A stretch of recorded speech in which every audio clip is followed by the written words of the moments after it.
Thank you all for coming to the last CRLT Jacob Speaker Series of the semester. We will start up again in February. I am delighted to introduce Dr. Lei Liu. Lei is a managing senior research scientist from the Student and Teacher Research Group at the Educational Testing Service. So here our IT people are also called ETS, which causes no end of confusion for me. Okay. So in 2008, she got her PhD in educational psychology from Rutgers University. We sort of knew each other back then. From her dissertation to her current day work, she's maintained a focus on assessment and learning opportunities that capitalize on what we know about cognitive processes, epistemic practices, and peer-to-peer communication that both supports students' learning and the assessment of that learning in science. Dr. Liu has been leading ETS research efforts to develop computer-based next-generation science assessments and has a research agenda focusing on innovative assessment. Through this research, she applied her knowledge of student cognition in science to an array of projects with foci that lead science learning, instruction, and assessment research, and innovations in science assessment. So I'm really excited to hear Lei talk about her work on collaborative problem solving. So let's all welcome her. Thank you very much, Cindy. I think you missed the most important piece of introduction, that Cindy was my PhD advisor. Oh. So I'm glad that it's a great honor to be here. So the topic that I'm going to talk about today is tough nut to crack. Cindy commented this is a great topic and title. We agree, but I think it's still it's the essence that is very tough to crack. I'm not sure whether we cracked it or not yet. So we're going to talk more about the challenges. So today we are going to talk first, before we start tackling this problem, we need to think about what is CPS. So there are a lot of definitions about collaboration, collaborative learning, and CPS. So I'd like to introduce our definition here. And then based on that definition, we developed a framework for both to support our development of the assessment prototypes, and also to support the future data analysis of the data. So that's the two purposes that we bear in mind when we started developing this framework.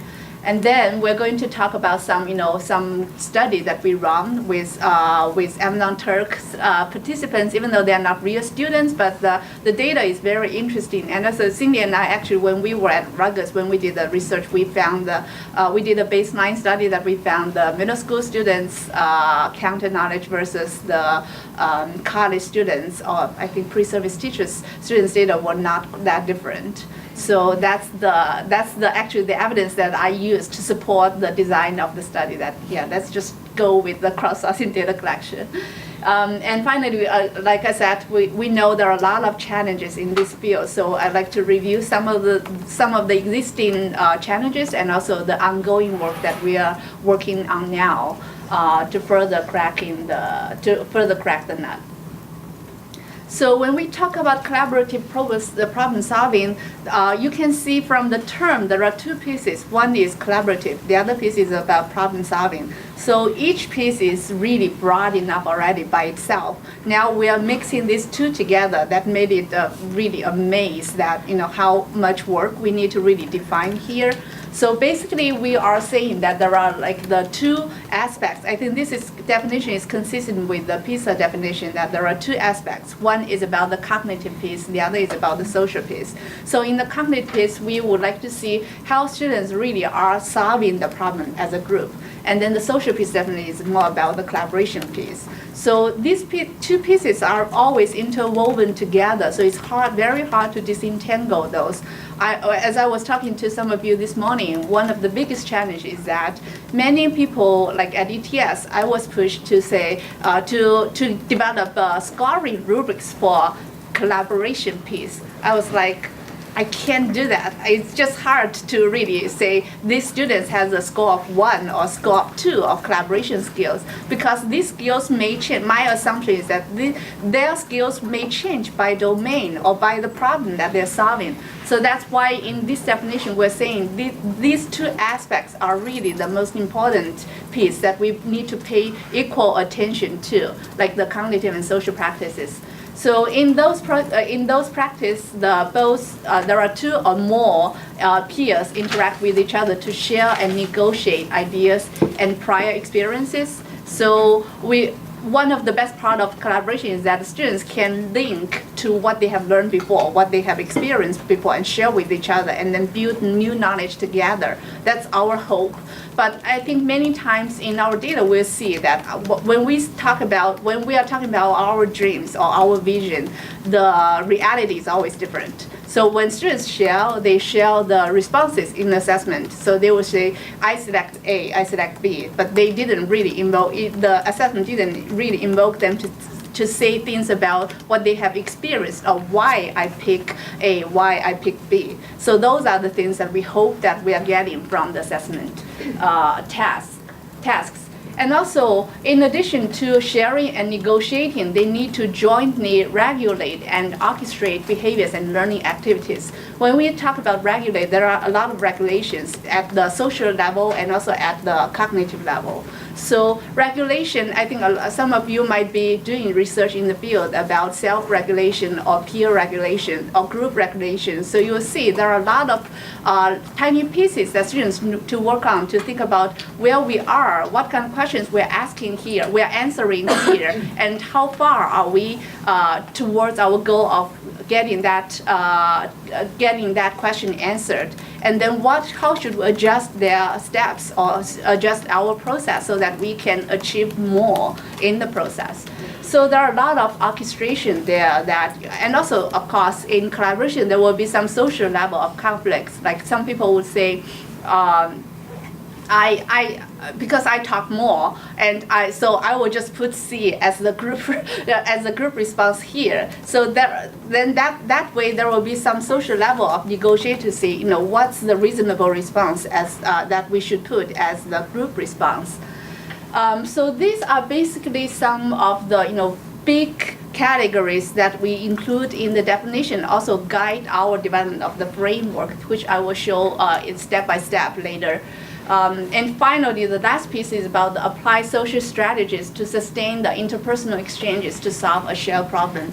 The assumption of this piece is that if you are working with someone that you don't want to work don't want to work with, then definitely you want either not to talk more, or you would refuse some ideas, even those ideas are good ideas, right? So you want to have this social platform built for the students so that they are willing to share, to negotiate, and to reason together as a team.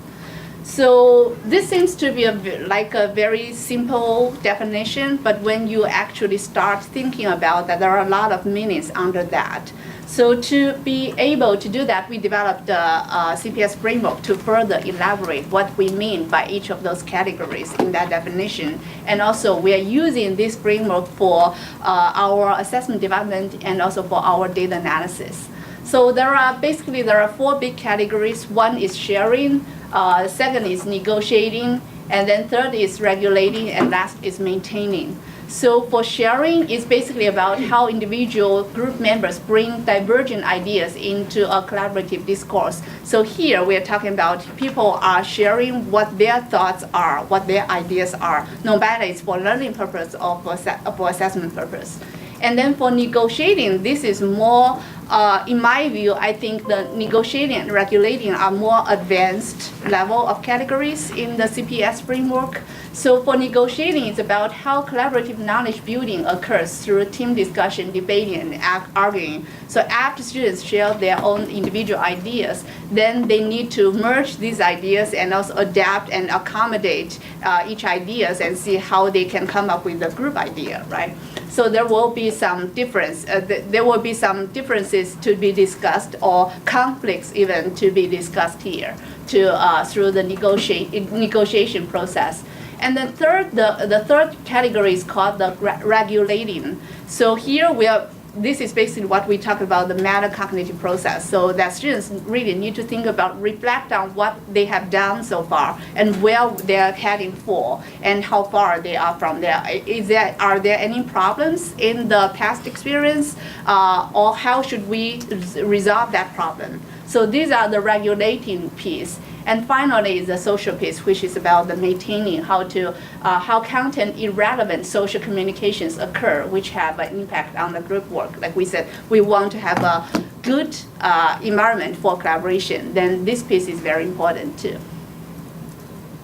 So I'm going to give you some, so after defining the big categories, then in assessment, you need to think about what are the evidences that you can collect or the assessment can elicit from student responses or their data, so that you can really say this is a sharing, this is a negotiating, this is a regulating. So then we further unpacked each big categories into smaller pieces.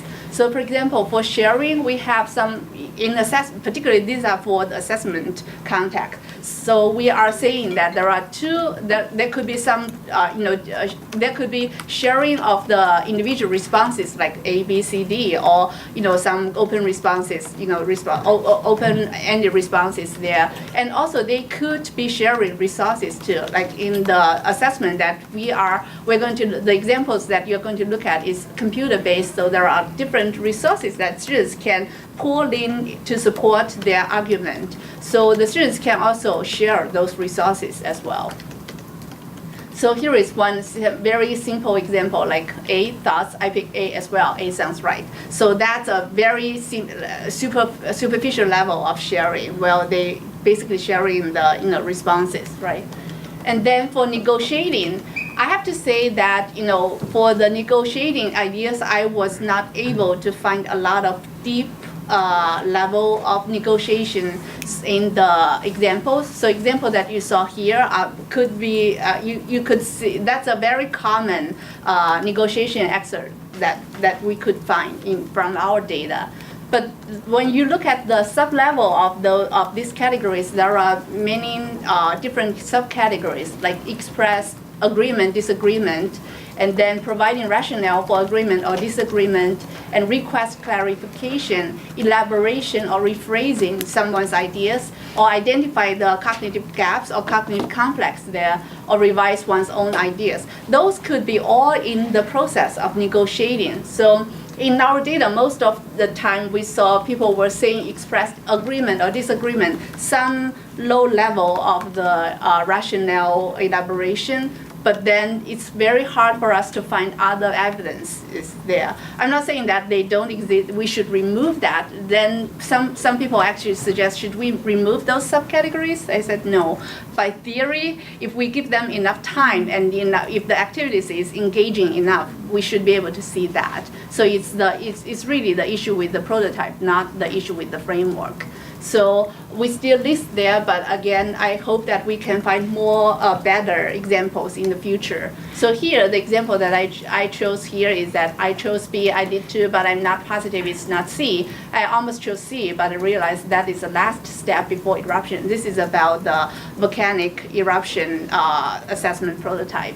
So yes, A is last, it is eruption. My daughter just did volcanoes in school. I'm pretty sure this is C. So you can see that they're using some, non-scientific rationale to support their selections. So even that, I think this is an example of negotiations, saying that they're trying to convince each other that C is right or A is right. So I think this is an example that I just put in here. I should dig more into our data to find better examples. The third category is about regulating. So here we have, like we said, the regulating could include identify group goals, evaluating teamwork, or check understanding. So there are different pieces that you can see. These are the evidences that students are starting regulating their process or CPS process here. So here is one example. Are you okay? Yeah, just thinking how to say first note and go to the next. So here you can see they're regulating about some problem that one of the students had in the CPS process. And and click new note and it saves. Okay, can you view your notes? Are you seeing 5 through 8? So here you can see the students, the second student is trying to help the first students with some issues there. So they are reflecting what they have done before, and then they identify the issue, and now they are trying to find a solution to that issue. So this is a superficial level at the at the interface level where they can find things in the assessment.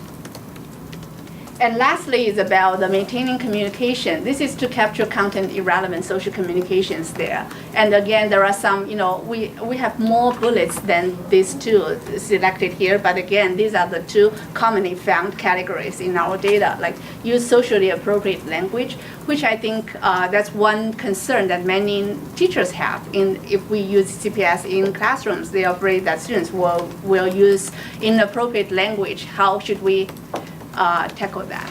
Yeah, Dan? The orange, the bot generated, and the blue, the student? The what? These samples here that are from the space. These are all real students' responses. So it's all students. Yeah, all students. So we don't have the virtual agent represented in the Thank chat you. box. Clarifying. Yeah.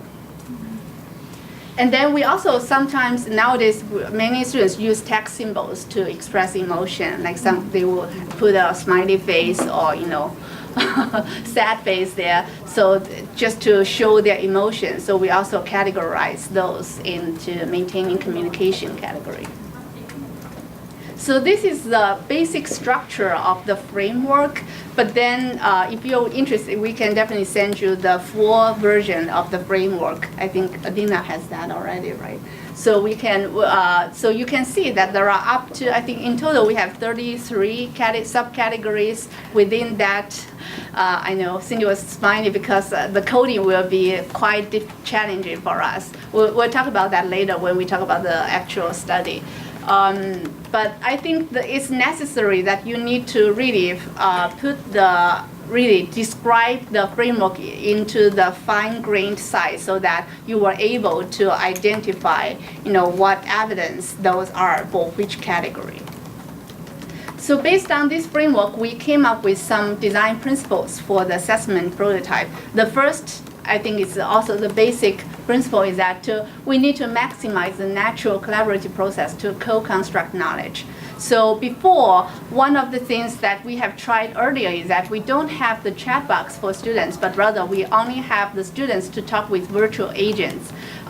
In that way, as I was talking to some of you this morning, I found that it's very constrained way of collaboration. At least for it's not a natural setting for students to collaborate. So to be able to do that, the designer of the assessment need to really come up with all the predefined paths for the students. So for example, if students say this, then the virtual agent will come up with that. There is no way, I think no assessment designer can come up with an exclusive list of that. So I was the designer at that time. So I developed like up to 20 paths already. But then when we actually run the study, we found there are many more paths that we could have included. So we gave up that idea and we said, let's put a natural collaborative setting for students so that they can say whatever they want. But then we can separate their response from the the collaborative data so that it's easier for us to do the data analysis.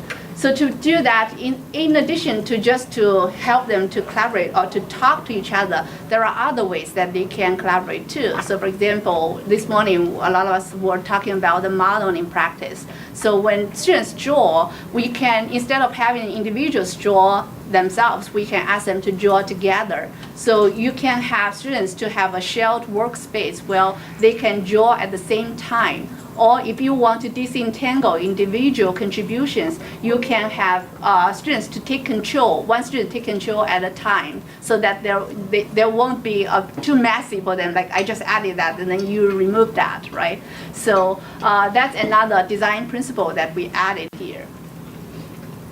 So the second design principle is that we need to provide necessary facilitating prompts to model and support collaboration. I think many of you would agree that collaboration is not easy for not only for students but also for teachers. So we found that it's necessary to have a space in the assessment to show or display some scaffolding or facilitating prompts. So for example, the purpose of the facilitation could to help clarify or elaborate the expectations of the assessment per se. For example, when and what type of collaboration is expected, or how to start and end a conversation.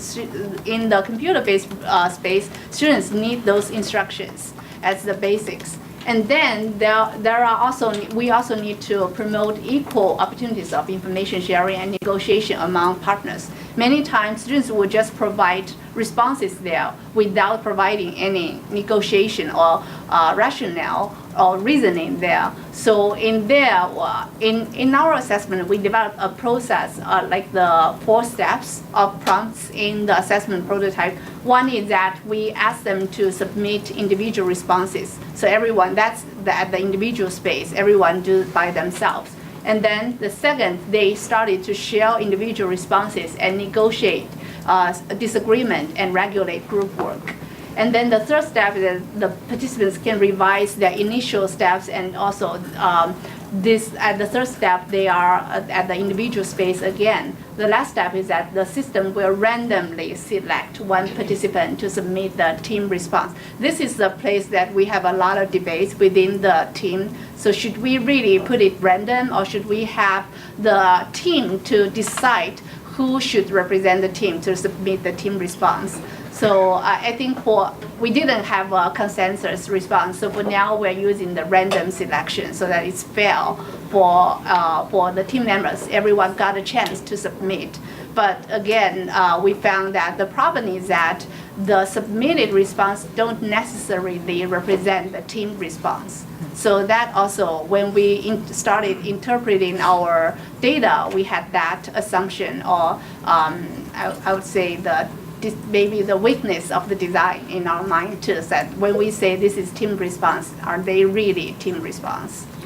Dr. Liu, why don't you ask students to make some consensus final report instead of select one random participant? Well, so this is assessment. So we usually, it's like for each item in the whole task, we would like to have a team response. So we do have one item it's more like the report type, so that students need to write and use all the evidence that they have collected through the whole task to come up with a report. But that's only one item. So for that item, we also ask.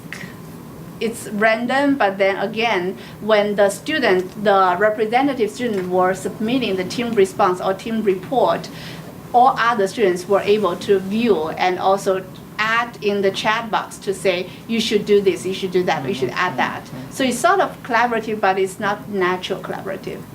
I see. Yeah. Okay, so when we talk about facilitation, so we are really focusing on that, what are the facilitation in the CPS skills that we should provide.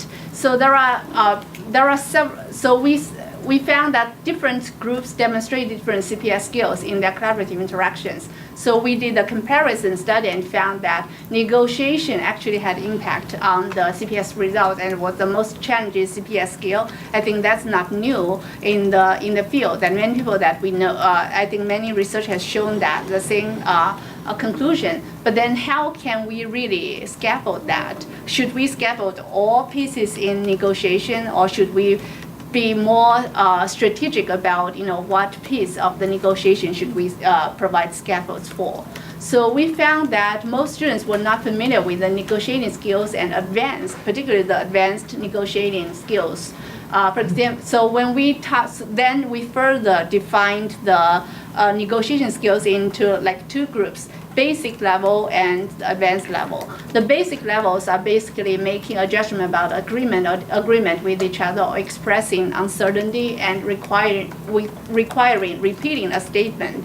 And then for the advanced negotiating skills, we have grounding of a statement, identifying cognitive gaps or conflicts, elaborating an idea or building up an idea. Those are the more advanced pieces that we feel like the prompts should be focused on.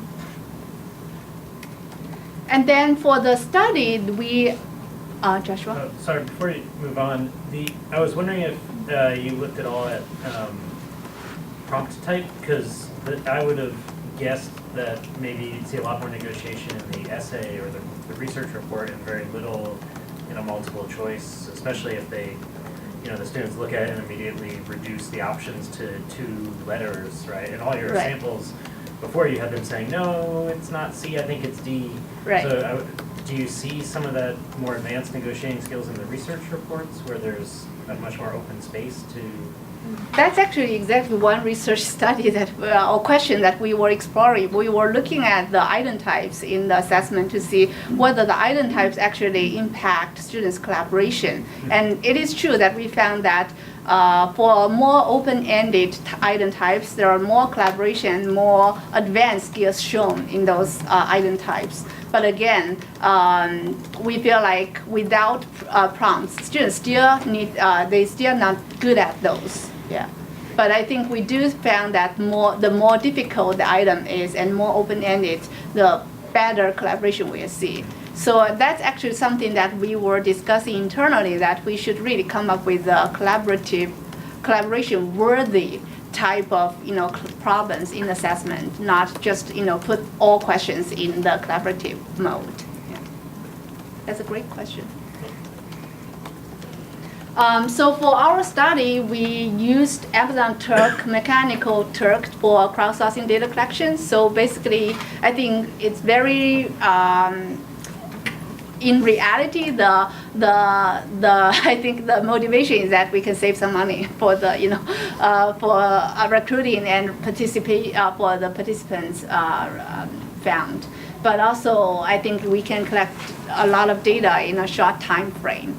That's one of the challenges that we faced. Another thing that, as I mentioned earlier, that we found that the students really didn't have a lot of difference in the normalities in middle school or in the college level in terms of their content. Particularly the content that we are covering here is about earth science.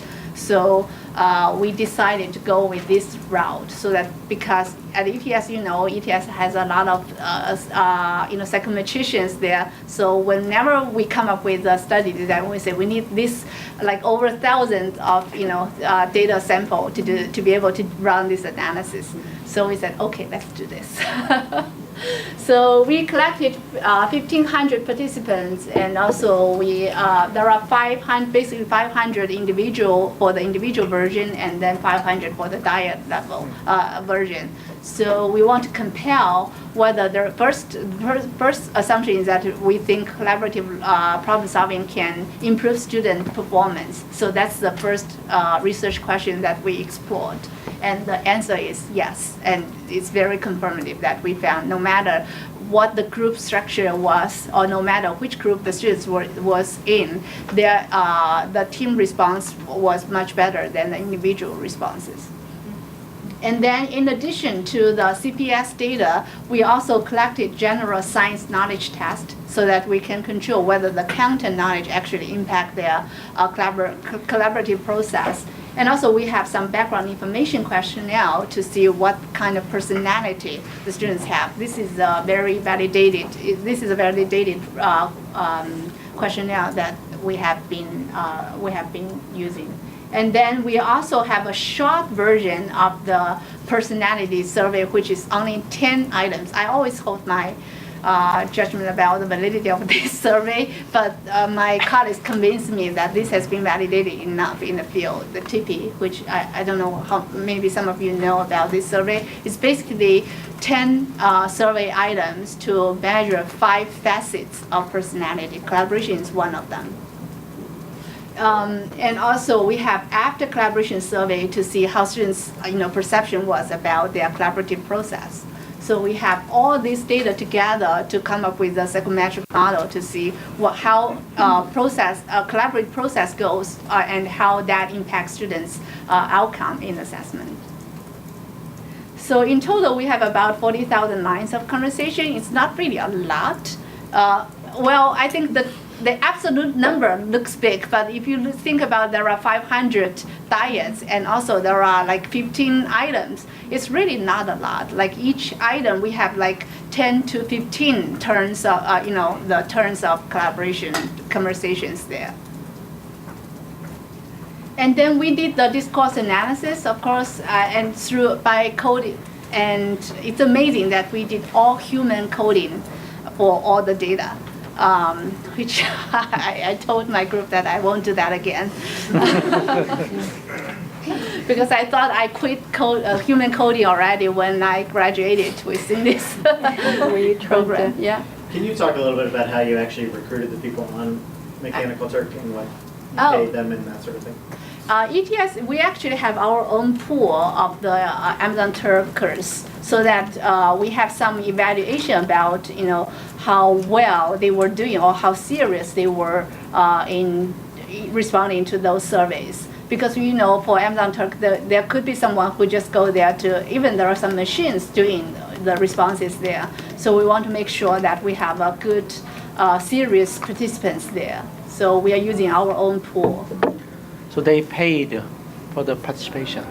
Yes, yeah, and Amazon, when we conducted this study, I think Amazon didn't really charge us. They only charged like 10% or something, but now I think it's like 30%. So now we are giving up processing data collection again because we are paying almost the same if we are working with the real people. Do you think you could have done it without the pool? No. So I think that's a good part that at ETS we have accumulated a lot of these kind of informations. And also for the task, we are asking the students student dyads to work collaboratively with 2 virtual agents in an interactive science assessment. So this is actually in collaboration with ArcGrazer's work on the dialogue engine. So we are using the dialogue engine, which hosts 2 virtual agents. One is scientist agent and one is the virtual student agent. And then the 2 real students were working with those 2 virtual agents. That's why we call that tetralogue. So like originally we have a trialogue because there are 3 people, right? So 2 virtual and 1 real. Now we're extending to 4 people, so 2 real and 2 virtual. So we call this test as tetralogue. And in that data we have about the same amount for same gender versus mixed gender, and also we have like same race, like 243 dyads as same race and 151 as mixed rate dyads. And we trained 2 raters to apply the CPS framework, which includes 33 subcategories under 4 big categories to conduct turn-by-turn coding. That took us a long time to complete.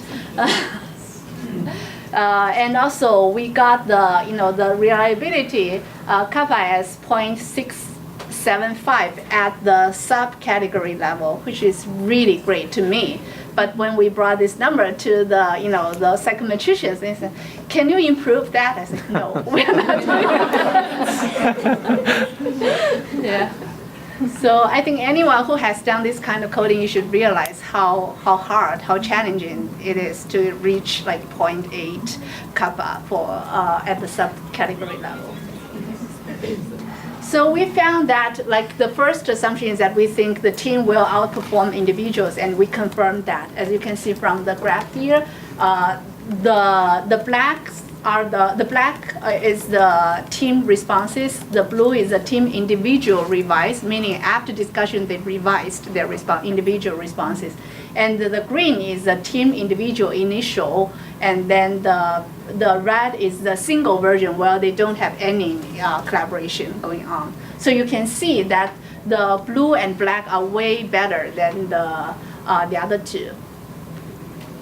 And then we also defined what is effective versus ineffective, because we want to look at the student profile of their collaboration process. And we found that, as you can see, again, the green is effective and red is ineffective. As you can see, in general, green is above red mostly, right? But I think what's significant is that you can see the negotiation is well,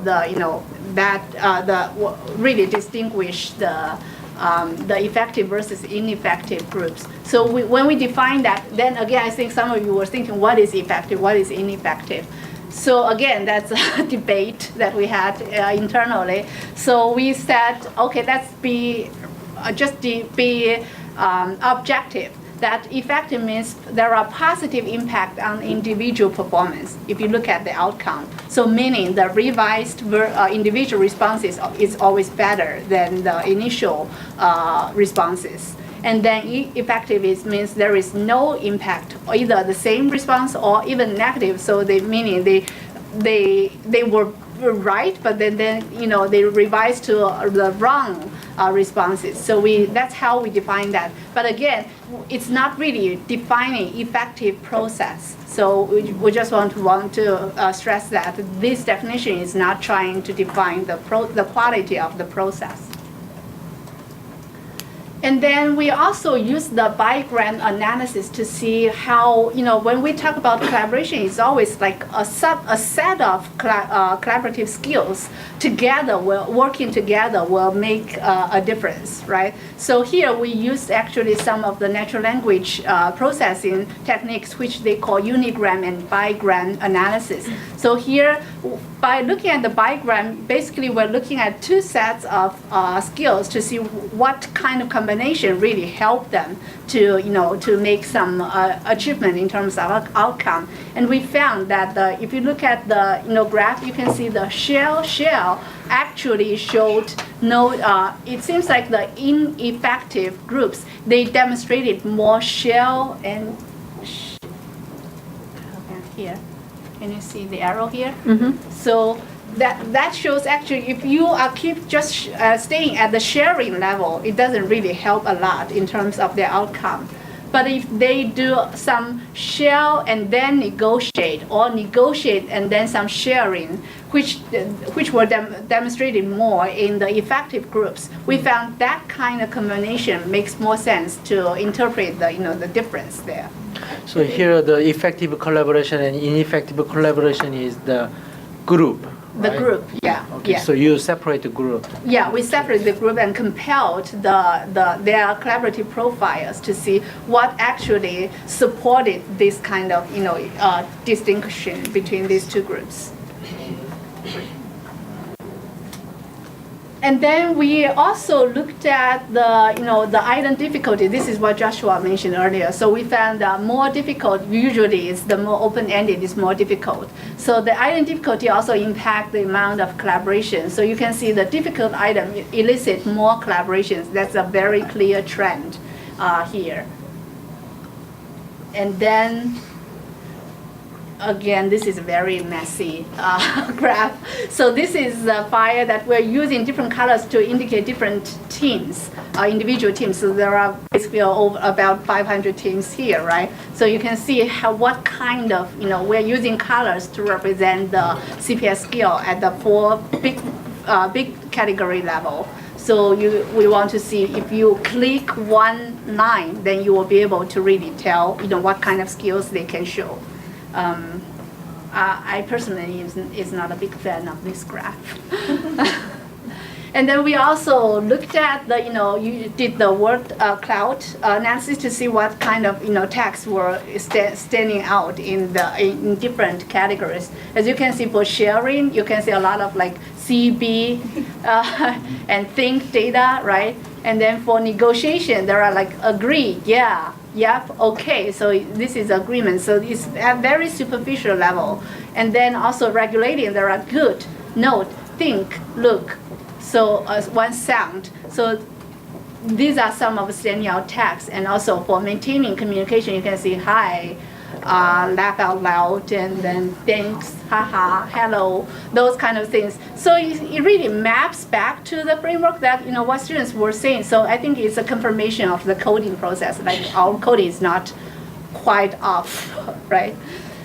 But again, it also indicated that some of the level that we expected from students' collaboration is not showing here, particularly at negotiating and regulating categories.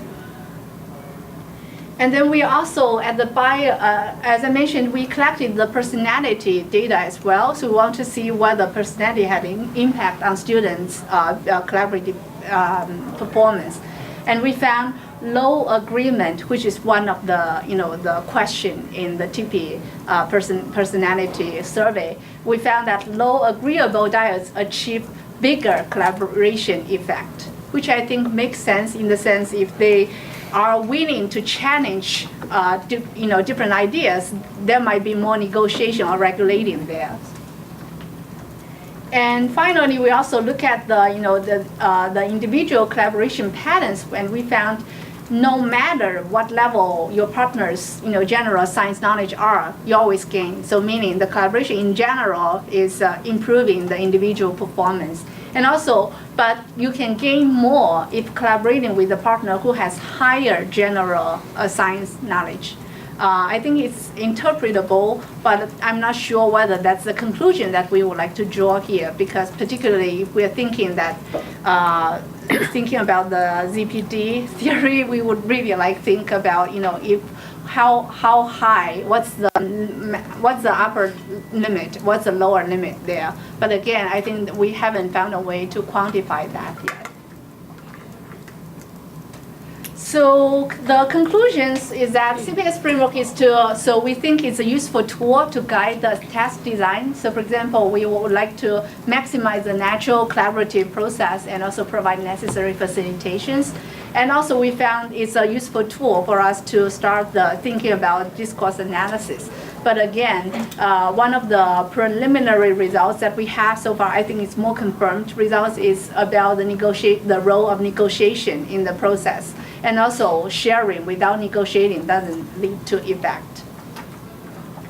And as I mentioned, we are trying to crack the nut. But again, the more we crack, I think the more challenges that we found.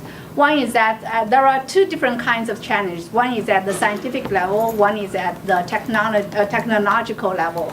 So for the scientific challenge, we found so when we talk about the construct, there are cognitive versus social skills. I mentioned earlier that I got the push from my leadership that you need to come up with the scoring rubrics for that. Then how can we disentangle those two pieces?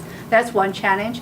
And then how to assign credits to individuals based on teamwork. That's, I think, a lot of teachers complain about that. And even my son, he is 7 now, he complains, one day he came home that he showed me a picture with him and his partner presenting some research project, and he said, I did all the work myself. But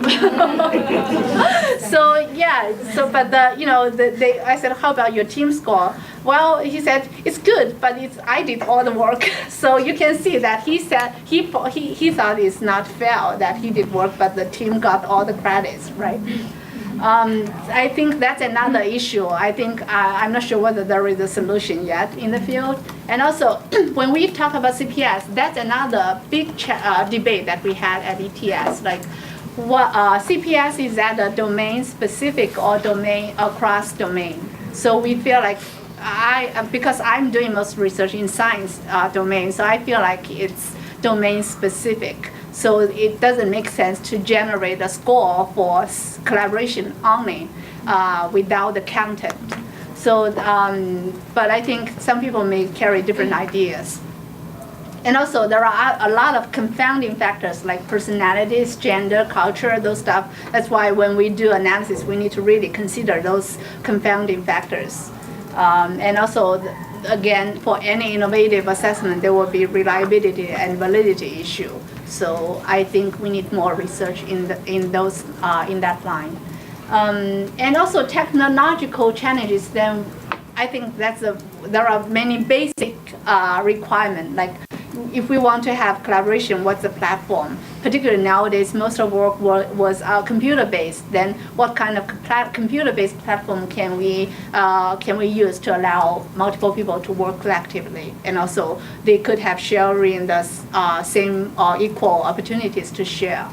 And then we also need to record all interactions. That's a lot of work. Like we need to record their process data, and also like, for example, not just the chat box, but also if they are having some gestures, or how can we capture those? So multimodal type of data. So how can we capture that? So those are all the challenges that we are still struggling with. So I would like to end with some of the ongoing work that we're doing at ETS now. So originally, I think in this study, we used this picture, this screenshot actually showed the tasks that we were using for the study that I just reported on. And then we started developing more like the general platform where you can see we have a task module. Theoretically, you should be able to embed any kind of tasks in this module. And then we have a facilitation module, which is open to the teachers or assessment designers to accommodate whatever prompts or instruction they would like to fit in for their purpose. And then we have the communication module where students can, of course, it's text-based here for now. And also we have on the top, you can see you can use turn on or turn off the audio and video modes for the collaboration. So this is the platform that we have already built at ETS.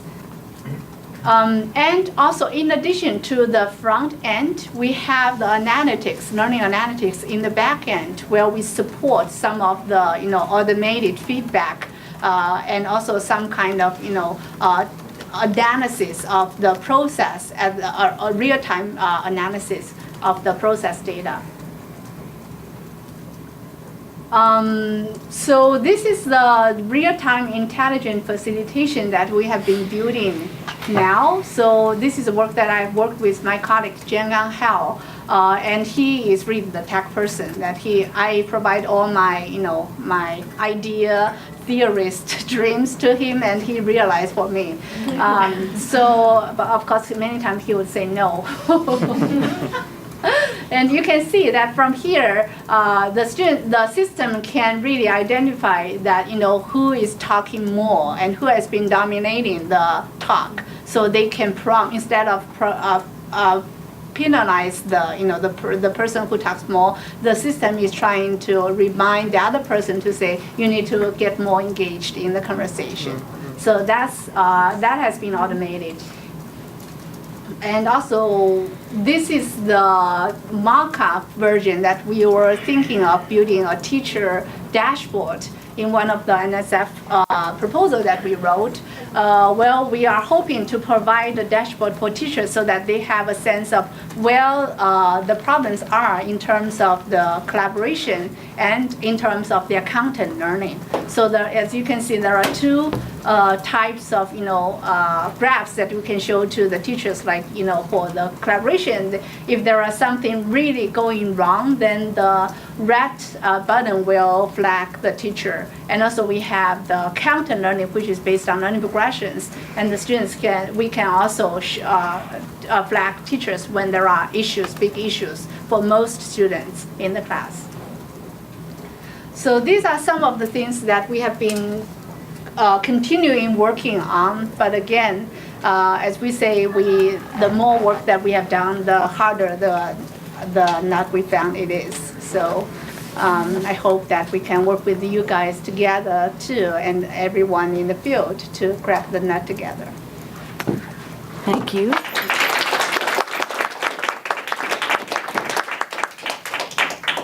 And we have time for some questions now.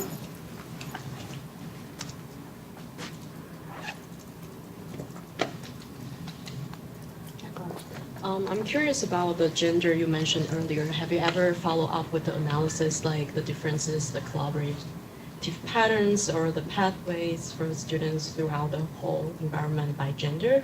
And the other question is, for the personality survey, I think it's really interesting. Have you ever tried to connect that with the collaboration survey? Some reason, like how their personality traits actually kind of influence or sort of impact the way how they collaborate or the performances you presented? Yeah, I do have two colleagues actually doing research in those areas. Jessica Andrews, I think you know her. She has particularly is interested in the gender difference, and she has some results which I hesitate to present here because it did show that females did better than male. But I think there are some research showing that as well. But I think it really depends. Again, I would like to conclude that only within the the specific tasks that we're doing here. But I think that's definitely is a line of research that we have been doing. But in terms of how the TP, the personality survey, connects with the background questionnaire? Collaboration. The collaboration, yeah, collaboration. That's another thing, and one of the things that I brought up to the team is that we should really look at students' collaborative profile and compare with their self-reported collaborative skill to see whether that match. And also we should look at the feedback that, because in the after they complete the CPS test, we ask every individual to provide feedback in terms of their experience working with the partners, and we should look at the feedback to see whether the peer evaluation also match with the self-reported skill. We haven't done that yet, but I think we have data that we should be able to do that. Again, if any of you would like to do some research using this data, contact me. I can definitely help set up some of the sharing data process so that you can have access to those data. Thank you. I'm interested in the teacher's dashboard. Can you show me a little? Yeah. So here you have a collaboration part. I think learning can be a little easier, but for the collaboration, what kind of information will you demonstrate there? So for now, in the proposal, we just propose like yeah, the it's a time proposal. and the turns, so which is easy to handle, right? But for me as a research scientist, I really like to have the profile of students. If they only show sharing, and like most of the conversation is based on sharing and very little on negotiation and regulation, then that could be a red flag too. All right, so you Yeah. want to show the framework, and Exactly, is yeah. it possible to automatically evaluate that type of collaboration? So the first step is that we need to generate the automated annotation for those categories. So we were able to do that at the big category level. So like the four categories, we were able to do that, but good. not at the sub level yet. Okay. Yeah. Good. Thanks for a great presentation. Thank you. Really fascinating. I have two basic questions, I think.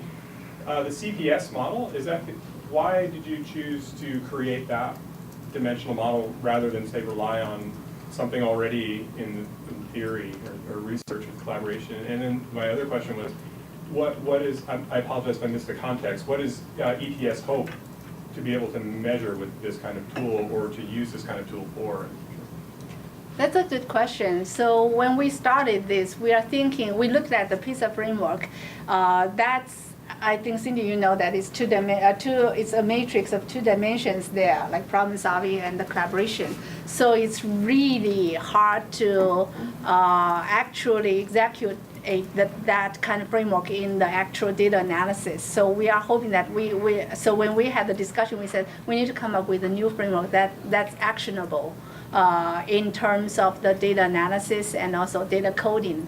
So that's the first reason, the major reason why we come up with our own. And also another thing is that we feel like the evidence part, the evidence statement for the different skills is not sufficient in many of the existing framework. I think mostly it's because they are, for example, for the learning purpose, not for the assessment purpose. So for assessment, if you want to, be very confirmative about, what statement is, what evidence support what,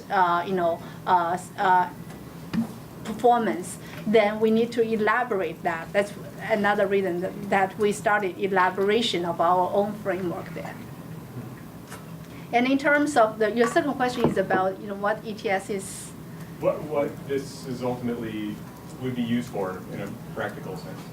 Yeah, so we have done this CPS research for, I think, for about 5 years. And now we are really pausing now to see, to reflect on what we have done, see what's the next step. And one of the issues is that, particularly from the ETS leadership, they realize the challenge about measuring CPS as a construct. So they are saying that let's shift the focus a little bit so that we are using CPS as a way to measure other domain knowledge, but we are not really measuring CPS as a construct per se. So there are two branches. One is that many people are still using CPS for domain assessment, but then there are another group of people, they are using CPS as the construct to measure for workforce. I shared with Dan this morning that we are shifting the CPS measurement for the workforce measurement rather than for the K-12 content knowledge kind of assessment. Thank you very much. Sure. I think we have time for one or two more questions, Dan. So ETS invested a lot of money in their critical thinking skills test. That's EPCAL's work, right? I'm sorry? Is that EPCAL's work? Yes. Yeah. I think that's what Yeah. those were. And it was criticized because, people that were treating it because it was isolated. Because they weren't, they were almost claiming, they weren't quite claiming that it was an assessment of collaboration, but it sort of seemed to be getting marketed that way and got criticized for that. I wonder if the organization is seeing this as an alternative to that assessment down the road. I'm not sure whether that assessment is continuing or not, because since I got into ETS, I haven't really seen that. So did that I think go that, by the wayside? yeah. Oh, Yeah, I feel like there are other critical thinking kind of assessment, but they are more situated type of assessment rather than like just at the general level, which is also my argument about the TP survey that, yeah, I can say I agree, I am easy to agree with everyone, but then does that really measure anything? I'm not sure. Yeah. Okay then. Well, Lei, thank you again for a stimulating talk.